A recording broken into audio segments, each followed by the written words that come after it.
গল্পকথন by Juthi চ্যানেলে আজকে শুনবেন হুমায়ুন আহমেদের লেখা একটি জনপ্রিয় উপন্যাস কোথাও কেউ নেই।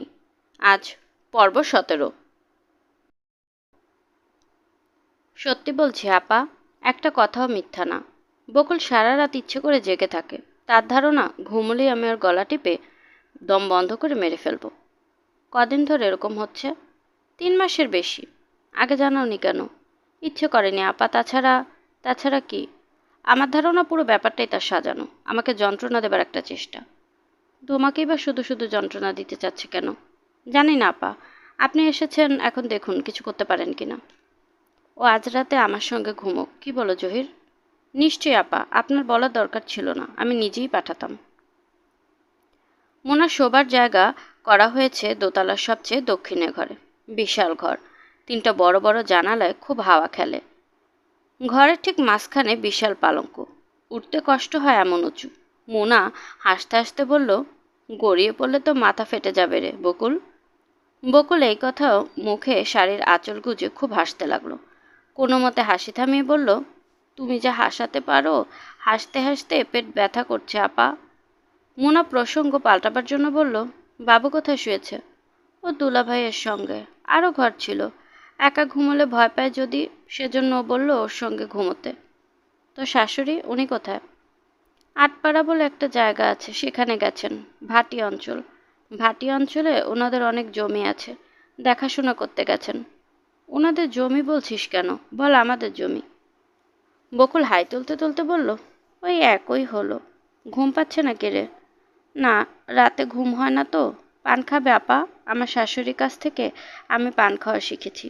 আমার শাশুড়ির একটা পানের বাটা আছে, তাতে 18 রকমের মশলা রাখার জায়গা আছে। খুব পানবিলাসী মনে হচ্ছে। খুব পানবিলাসী। জয়পুরি মশলা ছাড়া তিনি পান খেতে পারেন না। জয়পুরি মশলাটা আবার কি? দাঁড়াও, নিয়ে আসছি, খেয়ে দেখো। আনতে হবে না, আমি পান খাই না। আয়, আমরা শুয়ে শুয়ে গল্প করি।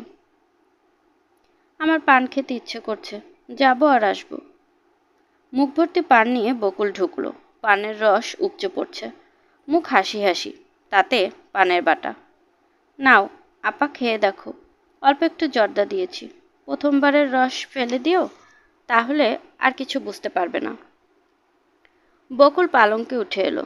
মোনা বলল, মশারি ফেলবি না? মশা নেই আপা, মশারি লাগবে না। একটু আগে একটা মশা আমার কানে কামড় দিয়েছে, এখন জ্বলছে। 2-1টা আছে, থাকুক না, ওদেরও তো খেয়ে বাঁচতে হবে, তাই না আপা? তা তো বটেই। বকুল পানের বাটা নিয়ে বসেছে, গভীর মনোযোগ দিয়ে পান সাজাচ্ছে। কথা বলছে নিজের মনে। মাত্র কয়েক ঘন্টা হয় তুমি এসেছো, তাই না আপা? অথচ এখন আমার মনে হচ্ছে তুমি যেন এ বাড়িতেই থাকো। তোমারও এরকম মনে হচ্ছে না? না, হচ্ছে না। অপরিচিত একটা ঘরে শুয়ে আছে বলেই তো মনে হচ্ছে। তুই মাঝরাতে পান সাজাচ্ছিস কার জন্যে? নিজের জন্যে। আর কার জন্যে? তুমি তো একটু পরেই ঘুমিয়ে পড়বে, আমাকে জেগে থাকতে হবে। জেগে থাকতে হবে কেন? ও তোমাকে কিছু বলেনি? বলেছে। তোর মুখ থেকে আরেকবার শুনতে চাই। আয়, আমার পাশে শুয়ে বল। বকুল সঙ্গে সঙ্গে শুয়ে পড়ল। মোনা বাতি নিভিয়ে দিল। বাইরে চাঁদ নেই, ঘরের ভেতর অসম্ভব অন্ধকার। ঝিঝি ডাকছে, গ্রাম গ্রাম ভাব। বকুল, কি আপা, তোদের এই জায়গাটা তো অন্ধকার কেন? কাল থেকে ঘরে একটা হারিকেন টারিকেন কিছু রাখিস তো। এখন নিয়ে আসি? না, এখন আনতে হবে না। তোর ঘুম না হওয়ার গল্পটা শুনি। বকুল ফিসফিস করে বলতে লাগলো, 3 মাস আগের কথা আপা। সন্ধ্যাবেলা ঘুমিয়ে পড়েছি। দোতলা একেবারে পশ্চিমে একটা ঘর আছে। ওই ঘরে হঠাৎ ঘুমটা ভেঙে গেল। শুনি কি দরজায় টুকটুক করে কে যেন টোকা দিচ্ছে। আমি খুবই অবাক। দরজা হাট করে খোলা, টোকা দেবে কে? আমি বললাম, কে ওখানে? কেউ কোনো শব্দ করলো না। তখন শীতের সময়, সূর্য ডুবতেই সব অন্ধকার হয়ে যায়। খুব কুয়াশাও পড়ে। ঘরটা একদম অন্ধকার, আবার মনে হচ্ছে ঘরের ভেতরও কেমন যেন কুয়াশা। আমার বুকের মধ্যে ধক করে উঠল। আমি আবার বললাম, কে? তখন খুব পরিষ্কার গলায় বাবা কথা বললেন, আমি বকুল। কেমন আছিস রে মানিক? আমি ভয়ে থরথর করে কাঁপছি, একটা কথাও বলতে পারছি না। বাবা তখন বললেন, তোকে সাবধান করে দিতে এসেছি রে মা। জয়ের ছেলেটা তোকে গলা টিপে মেরে ফেলবে, খুব সাবধানে থাকিস। খুব সাবধানে রে মা, খুব সাবধান মা। তারপর তারপরে কথা আমার আর কিছু মনে নেই আপা, অজ্ঞান হয়ে গিয়েছিলাম। জ্ঞান হলে দেখে সবাই ভিড় করে আছে। আমার শাশুড়ি আমার মাথায় পানি ঢালছেন। ব্যাপারটা তাদের বলেছিলি? না, কিচ্ছু বলিনি, শুধু ওকে বলেছি রাতে ঘুমলে তুমি আমাকে গলা টিপে মেরে ফেলবে, এই জন্য ঘুমাই না। আর কিছু বলিসনি তো? না। খুব ভালো করেছিস, এই ঘরে আমার সঙ্গে শুয়েছিস, এখন তো আর ভয় নেই, এখন ঘুমা। না ঘুমিয়ে ঘুমিয়ে আমার অভ্যাস হয়ে গেছে আপা, তুমি ঘুমাও। বলতে বলতে বকুল গভীর ঘুমে তলিয়ে গেল। জেগে রইল মোনা। সারা রাত এক পলকের জন্য ঘুম এলো না। বিশাল ঘরের বিশাল পালঙ্কে শুয়ে তার গা ছমছম করতে লাগলো।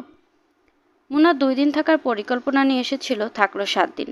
বকুলের শাশুড়ির জন্য অপেক্ষা করতে গিয়েই দেরি। কথা ছিল উনি আটপাড়া থেকে ফিরলে মোনা ঢাকায় রওনা হবে। উনি ফিরলেন না। এই 7 দিনে বকুল পুরোপুরি স্বাভাবিক। রাতে ঘুমোতে আসে মোনার সঙ্গে, খানিকক্ষণ গল্প করে গভীর নিদ্রায় তলিয়ে যায়। মোনা বলল, তোর অসুখ আমাকে ধরেছে, তুই ঘুমোচ্ছিস আর আমি জেগে আছি, বিশ্রী অবস্থা। বকুলের শরীর একটু ভালো হয়েছে। সবসময় দিশেহারার যে ভাব তার চোখে মুখে লেগে থাকতো তা নেই। জহিরের ধারণা এটা একটা সাময়িক ব্যাপার। মোনা চলে গেলেই বকুল আগের অবস্থায় ফিরে যাবে। এই সন্দেহ মোনার কাছেও অমূলক মনে হয় না। ঢাকায় রওনা হবার আগের দিন মোনা জহিরকে বলল, ওকে আমি সঙ্গে করে নিয়ে যাই জহির, আমার সঙ্গে কিছুদিন থাকুক, আমি ভালো ডাক্তারের সঙ্গে কথা বলবো, তুমি নিজেও চলো। জহির গম্ভীর হয়ে বলল, বাড়িঘর ছেড়ে আমার পক্ষে যাওয়া তো সম্ভব না পা, মা নেই, এত বড় বাড়ি, নেত্রকোনা কোর্টে জমি জমা নিয়ে বেশ কয়েকটা মামলা চলছে, 2 দিন পর পর হিয়ারিং হয়। বেশ তো, তুমি কিছুদিন কষ্ট করে থাকো, আমি বকুলকে নিয়ে যাই। আমার মনে হয় এত বড় বাড়িতে একা একা থেকে ওর এই ঝামেলাটা হয়েছে। আপনার কাছে গেলেও তো সে একা একাই থাকবে। আপনি যাবেন চাকরিতে, বাবু স্কুলে, আমি মাসখানেকে ছুটি নেব, আমার ছুটি পাওনা আছে। বকুল কি যেতে চাচ্ছে আপনার সঙ্গে? না, সে কিছু বলেনি, আমিই বলছি। মা ফিরে আসুক, তারপর মার সঙ্গে কথা বলে দেখি। তবে মা রাজি হবেন না। রাজি হবেন না কেন? আপনি একা থাকেন, পুরুষ কেউ নেই, একটা কোনো ঝামেলা যদি হয়। মোনা আর কিছু বলেনি, বাবুকে রেখে ঢাকায় রওনা হয়েছে। সে ভেবেছিল বিদায়ের সময় বকুল হইচই করবে, তেমন কিছু হলো না। বকুল শুকনো মুখে মোনার সুটকেস গুছিয়ে দিল। টিফিন বক্সে খাবার, পানির বোতল। মোনা বলল, যাবার আগে তোকে কয়েকটি কথা বলে যায় বকুল, খুব মন দিয়ে শোন। বকুল ক্লান্ত গলায় বলল, তোমাকে কিছু বলতে হবে না পা, তুমি আমার কথা ভেবে মন খারাপ করো না, আমার যা হবার হবে। তোর কিছুই ভালো থাকবি, সুখে থাকবি। সুখেই তো আছি, খারাপ আছি নাকি? এত বড় বাড়িতে রানীর মতো থাকি। এদের লাখ লাখ টাকা আপা, আমার সাথে দেখলে তোমার মাথা ঘুরে যাবে। শাশুড়ি থাকলে তোমাকে দেখিয়ে দিতাম, সিন্ধুকের চাবি তার কাছে, কাজেই দেখতে পেলে না। গয়না দেখার শখ আমার নেই, মন দিয়ে শোন, বস আমার পাশে। বকুল বসলো। মোনা তার পিঠে হাত রাখলো, শান্ত স্বরে বলল, তুই যা দেখেছিলি তা স্বপ্ন ছাড়া আর কিছুই না। আমরা স্বপ্ন দেখি না, দেখি ভয়াবহ দুঃস্বপ্ন দেখি। সেটা ছিল একটা দুঃস্বপ্ন। স্বপ্নটাই তোর কাছে সত্যি বলে মনে হয়েছে। বকুল কিছু বলল না, ছোট্ট নিঃশ্বাস ফেলল। মোনা মৃদু গলায় বলল, একটা স্বপ্নকে কেউ যদি দিনের পর দিন সত্যি ভাবে, তাহলে সেটা তার কাছে সত্যি হয়ে যায়। তোর বেলা তাই হয়েছে, বুঝতে পারছিস? পারছি আপা। জহির ভালো ছেলে, বুদ্ধিমান ছেলে, তোর সমস্যা সে বুঝবে। যে সমস্যাটা তোর হয়েছে তুই একা একা তার সমাধান করতে পারছিস না, কাজে জহিরের কাছে সাহায্য তোকে নিতেই হবে। দুজন মিলে সমস্যার সমাধান করবি। আচ্ছা, করব। মনে থাকবে তো? থাকবে। তো শাশুড়ি এলে তাকে বলে ঢাকায় চলে আসবি, কিছুদিন থাকবে আমার কাছে। উনি রাজি হবেন না। রাজি হবেন, আমি তাকে গুছিয়ে একটা চিঠি লিখেছি, চিঠিটা তোর কাছে দিয়ে যাব, তুই তোর শাশুড়িকে দিবি। মনে থাকবে? থাকবে। লক্ষ্মী মেয়ে হয়ে থাকবি। লক্ষ্মী মেয়ে হয়ে থাকি তো আপা। বকুল মোনাকে ট্রেনে তুলে দেবার জন্য স্টেশনে গেল না। কাউকে চলে যেতে দেখলে তার খুব খারাপ লাগে। এমনকি মোনা যখন বাড়ি থেকে বেরোচ্ছে তখনও সে সামনে পড়ল না, একা একা পুকুর পাড়ে বসে রইল। রাতে খুব সহজ ভঙ্গিতে জহিরের সঙ্গে ঘুমোতে এলো। খাটে এসে বসলো, মুখ ভর্তি পান। জহির মামলার দলিলপত্র দেখছিল। সে ফাইল বেঁধে ফেলল। কাল একটা হিয়ারিং আছে, কিন্তু এখন আর সেসব নিয়ে মাথা ঘামাতে ইচ্ছে করছে না। সে সহজ গলায় বলল, একটা পান খাও তো বকুল, জর্দা দিও না। বকুল পান সাজাতে বসলো। আপা চলে যাওয়াতে খুব মন খারাপ? হুম। আরও কিছুদিন রেখে দিতে পারলে ভালো হতো। অফিস আছে, আমি আর জোর করলাম না। তাছাড়া এখানে তারও ভালো লাগছিল না। বড় শহরে বেশি দিন থাকলে এরকম হয়, অন্য কোথাও থাকতে ভালো লাগে না। এটাকে বলে কন্ডিশনিং। বকুল হাই তুলল। জহির বলল, ঘুম পাচ্ছে নাকি? পাচ্ছে। খুব শুয়ে ঘুমিয়ে পড়ো। তার আগে একটা কাজ করো, ওষুধ খেয়ে নাও। কি ওষুধ? মাইল্ড একটা ঘুমের ওষুধ। বকুল বিনা বাক্য ব্যয়ে ওষুধ খেয়ে গুটিসুটি মেরে শুয়ে পড়ল। জহির বলল, মা এলে তোমাকে ঢাকা নিয়ে যাব। দুজন বেশ কিছুদিন কাটিয়ে আসব। আমি নিজেও হাঁপিয়ে উঠেছি। মামলা মোকদ্দমা জমি জমা এসব আর ভালো লাগে না। কুৎসিত ব্যাপার। বকুল জবাব দিল না। ঘুমিয়ে পড়েছ নাকি? বকুল সাড়া দিল না। জহির অবাক হয়ে লক্ষ্য করল বকুল সত্যি সত্যি ঘুমোচ্ছে। বড় বড় করে নিঃশ্বাস ফেলছে, ঠোঁট কাঁপছে। গাঢ় ঘুমের লক্ষণ। জহির বাতি নিভিয়ে কাগজপত্র নিয়ে পাশের ঘরে চলে গেল। কাগজপত্রগুলো ভালো রকম দেখে রাখা উচিত। দাগ নম্বরে কিছু পলট আছে নাকি? কিছুই তার মাথায় ঢুকছে না। অনুকূল মুহুরীকে আসতে বলেছিল, সে আসেনি। লোক পাঠিয়ে আরেকবার ডাকাবে না, সে নিজেই যাবে, তাও ভাবছে। রাত খুব হয়নি, 10:35, যাওয়াই উচিত। দাগ নম্বর পর্চা ফর্চা কিছুই মাথায় ঢুকছে না। বকুল ঘুমাচ্ছে, ঘুমাক, এটাও একটা শুভ লক্ষণ। জহির বাড়ি ছেড়ে বেরোবার প্রায় সঙ্গে সঙ্গে বকুল উঠে বসল। ঘর অন্ধকার। বারান্দায় 40 পাওয়ারের একটি বাতি জ্বলছে, তার খানিকটা আলো পর্দার ফাঁকে ঘরে এসেছে। দরজা ভেজানো। খুট করে দরজার ওপাশে শব্দ হলো। বকুল ভয় পাওয়া গলায় বলল, কে? কেউ উত্তর দিল না, কিন্তু মনে হচ্ছে কে যেন খুব সাবধানে দরজা খোলার চেষ্টা করছে। ক্যাসক্যাস করে একটু শব্দ হচ্ছে, আবার থেমে যাচ্ছে। বকুল বলল, কে? কে? দরজার ওপাশ থেকে নিঃশ্বাস ফেলার শব্দ হলো। সিগারেটের গন্ধ পাওয়া যাচ্ছে। বাবা ঘরে ঢুকলে ভক করে খানিকটা সিগারেটের গন্ধ নাকে লাগে। অবিকল সেরকম। নিঃশ্বাস ফেলার শব্দ বকুলের চেনা। সে কাঁপা কাঁপা গলায় বলল, কে? কে ওখানে? খুব নিচু স্বরে জবাব এলো, প্রায় অস্পষ্ট, কিন্তু বকুল শুনতে কোনো ভুল করল না। কেমন আছিস রে মা? ভালো আছি বাবা। তুই এমন রোগা হয়ে গেছিস কেন? আমার ঘুম হয় না, জেগে থাকি। সেটাই তো ভালো। ঘুমোলেই সর্বনাশ হবে রে মা, গলা চেপে ধরবে। বলেছিলাম না? তারপরেও ঘুমিয়ে পড়লি। তুই এত বোকা কেন? তুমি চলে যাও বাবা, আমার ভয় লাগছে। আমাকে ভয় কিসের, বোকা মেয়ে? যাকে ভয় পাওয়ার কথা তাকে ভয় পাবি। দরজা আবার ক্যাসক্যাস শব্দ হচ্ছে। দরজা খুলেও যাচ্ছে। ওই তো দেখা যাচ্ছে, পর্দার ওপাশে চাদর গায়ে রোগা একজন মানুষ মাথা নিচু করে দাঁড়িয়ে আছে। একটা হাত রেখেছে পর্দায়, যেন এক্ষুনি পর্দা ঠেলে সে ভেতরে ঢুকবে। বকুল কাতর গলায় বলল, আমার বড় ভয় লাগছে বাবা, তোমার পায়ে পড়ি, ভেতরে এসো না, বড় ভয় লাগছে। জহির রাত 12টার দিকে ঘরে ফিরে দেখে বকুলের মুখ দিয়ে ফেনা বেরোচ্ছে। সে হাত পা ছুটছে, পুরোপুরি হিস্টেরিয়ার লক্ষণ। ঘুমের ইঞ্জেকশন দিয়ে তাকে ঘুম পাড়াতে হলো। সারা রাত তার পাশে জহির এবং বাবু বসে রইল। জহির কয়েকবারই বলল, তুমি ঘুমিয়ে পড়ো বাবু, আমি তো জেগেই আছি। বাবু নড়ল না, সে খুব ভয় পেয়েছে, মাঝে মাঝে অল্প অল্প কাঁপছে। জহির বলল, বকুলকে কিছুদিনের জন্য ঢাকায় পাঠিয়ে দেওয়াই ভালো, কি বলো বাবু? বাবু তার জবাব দিল না, শূন্য দৃষ্টিতে তাকিয়ে রইল। তার চিৎকার করে কাঁদতে ইচ্ছে করছে। হাতে চিত্রালী পত্রিকা। ময়মনসিংহ রেলওয়ে বুক স্টলে মাসুদ রানা 21 নম্বর কিনেছিল। পড়া হয়েছে 40 পৃষ্ঠা পর্যন্ত। নামার সময় বইটা ভুলে ফেলে আসায় তার মেজাজ খুবই খারাপ। একটা দারুণ ইন্টারেস্টিং জায়গায় এসে বইটা হারিয়ে গেল। মাসুদ রানা একজন সুন্দর স্প্যানিশ তরুণীর ঘরে ঢুকেছে। সেই তরুণীর কাপড় চোপড় ঠিকঠাক নেই, মাখনের মতো শরীরের প্রায় সবটাই দেখা যাচ্ছে। তরুণী মাসুদ রানাকে দেখে হেসে ফেলল। তারপর রানা আবার দেখা হলো। বলতে বলতে এক ঝটকায় বের করেছে লুগার 59 পিস্তল। মাসুদ রানা নির্বিকার। সিগারেট ধরাতে ধরাতে সে বলল, এমন সুন্দর হাতে অস্ত্র মানায় না, ওটা ফেলে দাও। তরুণী তীব্র স্বরে বলল, নিশ্চয়ই ফেলবো, কিন্তু তার আগে তপ্ত দুটি শীষের টুকরো তোমার মগজে ঢুকিয়ে দেব। এরকম একটা জায়গায় এসে বই ফেলে ট্রেন থেকে নেমে যাওয়ার কোনো মানে হয়? বাকের বিরস মুখে সানগ্লাস চোখে দিল। সানগ্লাসটা সে ঢাকা রেলওয়ে স্টেশন থেকে করে কেনা যায়নি। এখন দেখা যাচ্ছে দুইটা সবুজ আর একটা গাঢ় নীল। ঢাকায় ফিরে টান দিয়ে ওই হারামজাদা কান ছিঁড়ে ফেলতে হবে। বাকেরের মুখে খোঁচা খোঁচা দাড়ি। এই অবস্থায় বকুলের শ্বশুরবাড়ি ওঠার কোনো মানে হয় না। বাড়ি খুঁজে বের করতে কতক্ষণ লাগবে কে জানে। সারাদিন লেগে যাবে বলেই বাকেরের ধারণা। ঠিকানা ছাড়া হুট করে রওনা হওয়াটা বোকামি হয়েছে, বিরাট বোকামি। বাকে শেভ করার জন্য নাপিতের দোকানে ঢুকলো। খিদেও লেগেছে। নাস্তা শেষ করে সারাদিনের চুক্তিতে একটা রিক্সা ঠিক করতে হবে। এখানে উপস্থিত হবার অজুহাত হিসেবে সুন্দর একটা গল্পও বানাতে হবে। এলেবেলে কিছু বলে মোনার কাছ থেকে পার পাওয়া যাবে না, ধরে ফেলবে। দারুণ ইন্টেলিজেন্ট মেয়ে, ঠান্ডা মাথায় ভাবা দরকার। মাথা ঠান্ডা করা যাচ্ছে না, বইটা হারানোর পর থেকে মাথা গরম হয়ে আছে। আজ বুধবার, বুধবার দিনটাই বাকেরের জন্য খারাপ। নাপিত শেভ করতে গিয়ে খুঁচ করে গাল কেটে ফেলল, রক্ত পড়ছে সেদিকে লক্ষ্য নেই। পাশের লোকের সঙ্গে খুচরা আলাপ জমিয়েছে। আলাপের বিষয় হচ্ছে পেঁয়াজের সের 20 টাকা। এত দামে পেঁয়াজ এর আগে কখনো বিকায়নি। নাপিত মাথা নেড়ে সুর করে বলছে, বুঝলাম মিয়া ভাই, সোনার দামে পেঁয়াজ বিকায়?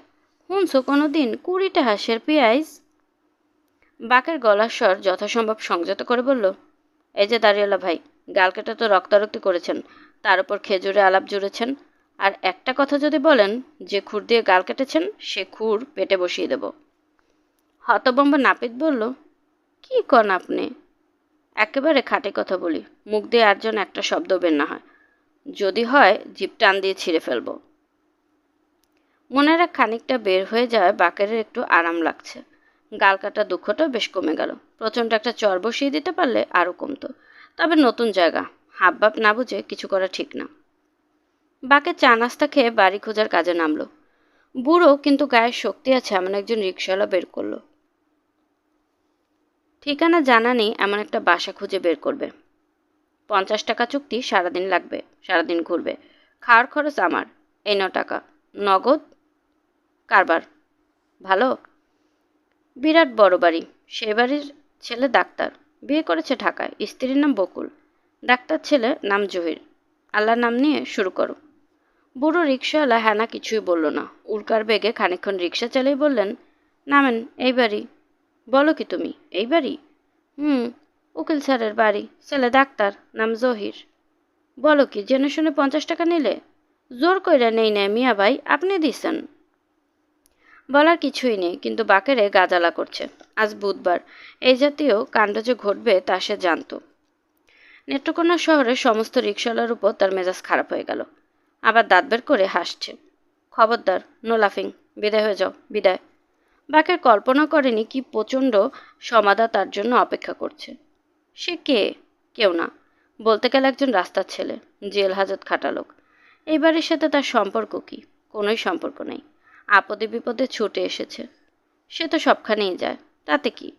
তবু সে যখন সংকুচিত ভঙ্গিতে বাড়ির উঠোনে এসে দাঁড়ালো এবং বিশাল বাড়ি দেখে খানিকটা ঘাবড়েও গেল, ঠিক তখন দোতলা থেকে বকুল তীক্ষ্ণ স্বরে চেঁচালো, কে? বাকের ভাই না? পর মুহূর্তে ছুটতে ছুটতে সিঁড়ি ভেঙে নিচে নেমে এলো। বিস্মিত গলায় বলল, ও মা, কি আশ্চর্য, সত্যি তো বাকের ভাই, আপনি কোত্থেকে? কাজে যাচ্ছিলাম, পথে পড়ল নেত্রকোনা, ভাবলাম ইস, আর 2 দিন আগে এলে মুনাপার সঙ্গে দেখা হয়ে যেত। মুনাপা পরশু সকালেও ছিল।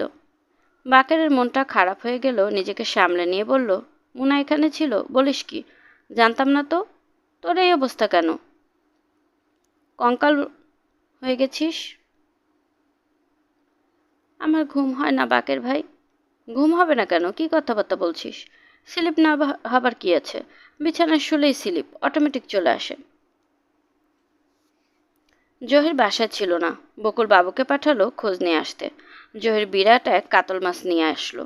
দুপুরে তার পাতে প্রকাণ্ড মাছের মাথা দেওয়া হলো। গরম ভাত ঠান্ডা করার জন্য পাখা নিয়ে বসলো বকুল। এত আগ্রহে এত যত্নে কেউ কোনোদিন তাকে খাওয়ায়নি। কেন তাকে এত যত্ন করবে? সে কেউ না, সে রাস্তার ছেলে, হাজত খাটা লোক। বাকেরের চোখে পানি এসে গেল। সে ধরা গলায় বলল, তোরা নেত্রকোনার লোক, এত ঝাল খাস? আশ্চর্য, ঝালের চোটে চোখে পানি এসে গেছে, এর মধ্যে আবার মরিচে কামড় পড়ে গেছে। বকের লজ্জিত গলায় বলল, বাকের ভাই, একটু দেখে খান, এর সঙ্গে একটু ডাল নিন, ঝাল কমে যাবে। রান্না কেমন হয়েছে বাকের ভাই? উত্তম হয়েছে, অতি উত্তম। আমি রেঁধেছি। ভালো হয়েছে, খুবই ভালো, নাম্বার 1 হয়েছে। বাকেরের চোখ থেকে টপ করে 1 ফোঁটা পানি তার প্লেটে পড়ে গেল। ভাগ্যিস কেউ দেখলো না। রাতে কি খাবেন বাকের ভাই? যা খেতে চান বলুন, রাঁধবো। পাগল হয়ে গেলি নাকি? বিকেলে ট্রেন ধরে যাব, মেলা কাজ আছে ঢাকায়। আপনার কি কাজ আমার জানা আছে, যখন যেতে দেবো তখন যাবেন, তার আগে না। বকুল বড় একটা মাছের পেটি পাতে তুলে দিল। বাকেরের চোখ আবার ভিজে উঠল। মমতা পেয়ে তার অভ্যাস নেই, তাই অল্পতেই সে কাতর হয়ে পড়ে, মন হু হু করে। বাকের বাড়িঘর থেকে মুক্ত, জহিরের ব্যবহারে মুগ্ধ, বকুলের ভালোবাসায় মুগ্ধ, বাড়ির পেছনে বাঁধান পুকুরের সাইজ দেখে মুগ্ধ। দুপুরে তার ঘুমিয়ে অভ্যাস নেই, ছিপ ফেলে সারা দুপুর পুকুর ঘাটে বসে রইল। সঙ্গে বাবু। কেমন ঘাই দিচ্ছে দেখছিস? মাছে পুকুর ভর্তি, চার বানিয়ে ফেলতে হবে। চার কি করে বানায় জানেন? মেথি ফেতি দিয়ে কী সব দিয়ে জানি করতে হয়। দেখি আগামীকাল যোগাযন্ত্র করে ছিপ ফেলবো। মাছ মারা সহজ ব্যাপার না বুঝলি, খুবই শক্ত, খুব হার্ড কাজ, ভেরি হার্ড। আজ বুধবার, মাছ ধরা পড়ার কথা নয়, কিন্তু কি আশ্চর্য, সন্ধ্যার আগে আগে 1.5 ওজনের একটা মৃগেল মাছ ধরা পড়ল। বাকের আবেগজড়িত গলায় বলল, নেত্রকোনা জায়গাটা খুবই ভালো বুঝলি বাবু, অসাধারণ একটা জায়গা, বাংলাদেশের মধ্যে 1 নম্বর, এর মধ্যে কোনো সন্দেহ নেই, নো ডাউট। খুব ভালো জায়গায় বকুলের বিয়ে হয়েছে, খুবই ভালো জায়গা, গুড প্লেস। বাকেরের প্রতি বকুলের উৎসাহের বাড়াবাড়ি জহিরে ভালো লাগছে না। সে যা হইচই করেছে তাতে কেউ বিরক্ত করবে, যে কেউই বিরক্ত হবে। রাতে পোলাওর ব্যবস্থা হয়েছে, মুরগি জবাই করা হয়েছে, অথচ দুপুরে মাছে প্রায় সবটাই আছে। এ সমস্তই সবটা ব্যাপারই হচ্ছে অসুস্থতার লক্ষণ, অথচ অসুস্থতার কোনো ভিত্তি নেই, এবং অসুখটা এমন যে কারোর সঙ্গে আলাপও করা যায় না। গত 2 রাত ধরে বকুল আলাদা শুচ্ছে। আলাদা মানে আলাদা ঘর। সন্ধ্যা হতেই সে ঘরে ঢুকে দরজা বন্ধ করে দেয়, কিন্তু ঘুমায় না, জেগে থাকে। জহির যতবার নিজের ঘর থেকে বের হয় ততবারই বকুল তীক্ষ্ণ কণ্ঠে বলে, কে কে? আমি, ভয় নেই। ও আচ্ছা, বাতি নিভে শুয়ে পড়ো বকুল। আচ্ছা। বাতি নিভে যায়, কিন্তু বকুল ঘুমায় না, জেগে বসে থাকে। এই যন্ত্রণা কোনো মানে হয়? যতই সময় যাচ্ছে অবস্থা ততই খারাপ হচ্ছে। কিছুদিন পরে হয়তো কাউকে চিনতে পারবে না। মুনা আপার সঙ্গে তাকে ঢাকা পাঠিয়ে দেওয়াই উচিত ছিল। জহির নিজে যেতে পারছে না, মামলা মোকদ্দমায় অস্থির হয়ে পড়ার জোগাড়। জহির কি করবে ভেবে পেল না। বাকের 5 দিন কাটিয়ে দিল। এই 5 দিন সে যে সমস্ত কাজকর্ম করল তার মধ্যে আছে পুকুরের কচুরিপানা পরিষ্কার, বাড়ির পেছনে জঙ্গল পরিষ্কার, 2টি সাপ মারা। এই সাপ দুটি জঙ্গল পরিষ্কারের সময় বের হয়ে এসেছিল। সন্ধ্যাগুলিও বাকেরের খুব ভালো কাটছিল। বাড়ির কাছেই যুব নাট্যদলের অফিস, সেখানে পথের সন্ধান নাটকের রিহার্সেল হয়। বাকের গত 4 রাত ধরে রিহার্সেলে উপস্থিত। যুব নাট্যদলের লোকজন ঢাকার এই মানুষটিকে গভীর আগ্রহ নিয়ে দেখে, গভীর আগ্রহ তাদের খুবই বেশি। নাট্যকারের বয়স অল্প, সে নিজেও বাকেরকে খুব খাতির করে। যা মাত্র চেঁচিয়ে বলে, বাকের ভাইকে চা দাও, বিনা দুধে। নাটকে হাস্যরসাত্মক অংশগুলো বাকেরের খুবই পছন্দ। যতবারই হাসির অংশগুলো হয় বাকের ঘর ফাটিয়ে হাসে। নাট্যকার এবং নাটকের লোকজন তাতে বড়ই উৎসাহিত হয়।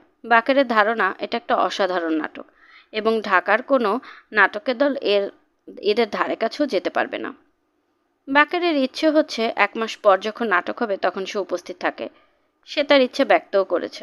নাট্যকার অত্যন্ত অবাক হয়ে বলেছে, কি বলেন বাকের ভাই, আপনাকে ছাড়া নাটক হবে নাকি? আপনাকে ঢাকা থেকে ধরিয়ে নিয়ে আসবো না ভেবেছেন কি আমাদের? তাদের আন্তরিকতায় বাকেরের মনটা অন্যরকম হয়ে যায়, বড় উদাস লাগে। বাকেরের আরও কিছুদিন থাকার ইচ্ছে ছিল, কিন্তু থাকতে পারল না। ঢাকায় চলে আসতে হলো, কারণ বকুলের অবস্থা খুবই খারাপ। তাকে ঢাকায় নিয়ে যাওয়া দরকার। জহির যেতে পারছে না, তার মামলার তারিখ পড়েছে। বকুলের যে বিরাট একটা অসুখ এটা বাকের বুঝতেই পারেনি। তার ধারণা ঠিকমতো খাওয়া দাওয়া না করায় এই হাল হয়েছে।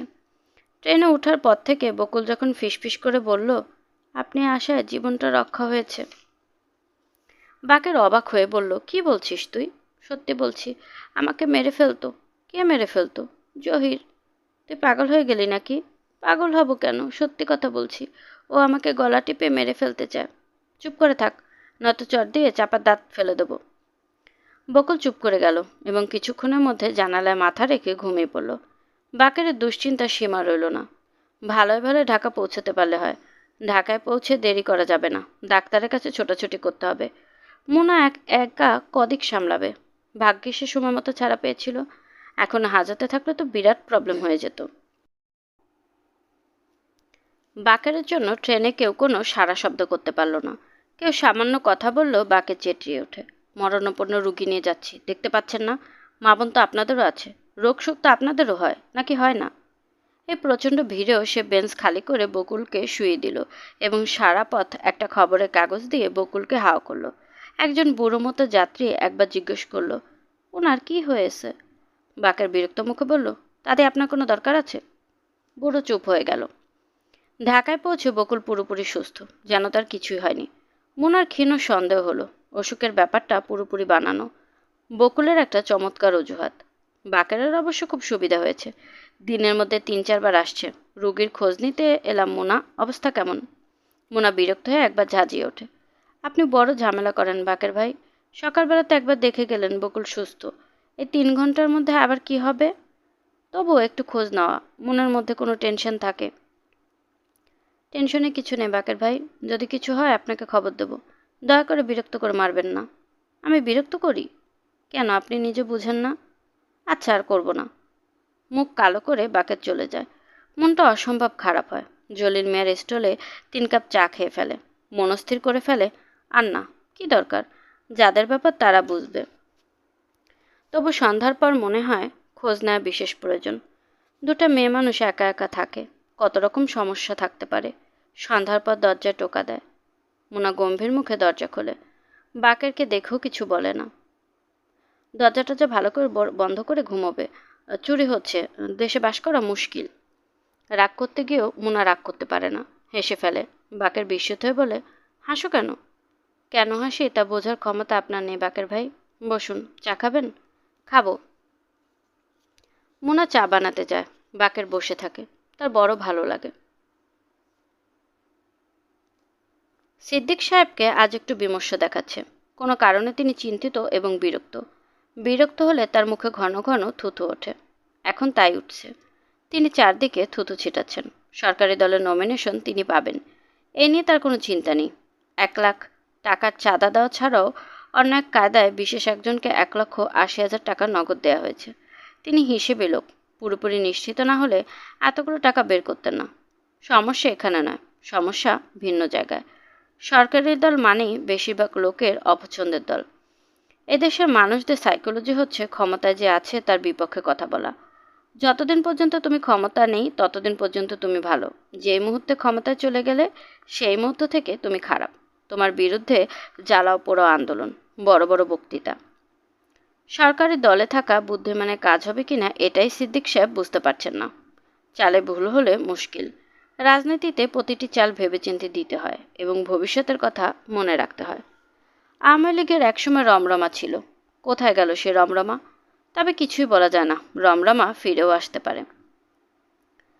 কোনো রকম দলে না গিয়ে স্বতন্ত্র থেকে ইলেকশন করাই ভালো, তাহলে সব দলকেই বলা যায় আছি তোমাদের সাথে। তবে স্বতন্ত্র থেকে দাঁড়ালে ইলেকশনে জেতা কষ্টকর, প্রশাসনের সাহায্য দরকার। প্রশাসন শুধু শুধু সাহায্য করবে কেন? তাদের কি ঠেকা? এই ইলেকশন সিদ্দিক সাহেবের কাছে খুবই সামান্য ব্যাপার, কিন্তু বড় কিছুতে যাওয়ার এটাই হচ্ছে প্রথম সিঁড়ি। নামটা প্রথম ভাসতে হবে, মুখে মুখে ফিরতে হবে, খুন খারাপি হবে, হাঙ্গামা হবে, খবরের কাগজে লেখালেখি হবে। তখন সবাই বুঝবে এই বিষয়টি হচ্ছে জটিল জায়গা। সিদ্দিক সাহেব সেই জটিল জায়গার পানি করে দিয়েছেন। তার চেহারা এবং কার্যকলাপে বোঝা যাওয়া চাই যে তিনি মহা ধুরন্ধর এবং মহা কঠিন ব্যক্তি। আগেকার অবস্থা এখন নেই। হে হে করে ভোটারের সামনে হাত কসলালে হবে না। হাত কসলান ক্যান্ডিডেটের দিন ফুরিয়েছে। এখনকার ভোটাররা শক্তের ভক্ত। শুধু ভোটাররা না, সবাই এখন শক্তের ভক্ত। সিদ্দিক সাহেব বসে আছেন বসার ঘরে। তার সামনে এক গাদা পোস্টার, ছাপার নয়, আর্টিস্ট এনে লেখানো হয়েছে। নগর কমিটির পোস্টার। নগর কমিটি তিনি কিছুদিন হলো করছেন। সরাসরি এই কমিটিতে তিনি নেই, কাজ করছেন উপদেষ্টা হিসাবে, যদিও সমস্ত কিছু তারই করা। পোস্টারগুলিতে নানান ধরনের বক্তব্য। এই নগর আপনার, একে সুন্দর রাখুন, যেখানে সেখানে ময়লা ফেলবেন না, নির্দিষ্ট ডাস্টবিনে ফেলুন। নগর কমিটি। আপনার আশেপাশে কি অসামাজিক কার্যকলাপ হয়? অসামাজিক কার্যকলাপ প্রতিরোধ করা আপনার সামাজিক দায়িত্ব। নগর কমিটি। আপনার আশেপাশে কি বখাটে ছেলেপুলেরা আড্ডা দেয়, নেশা করে?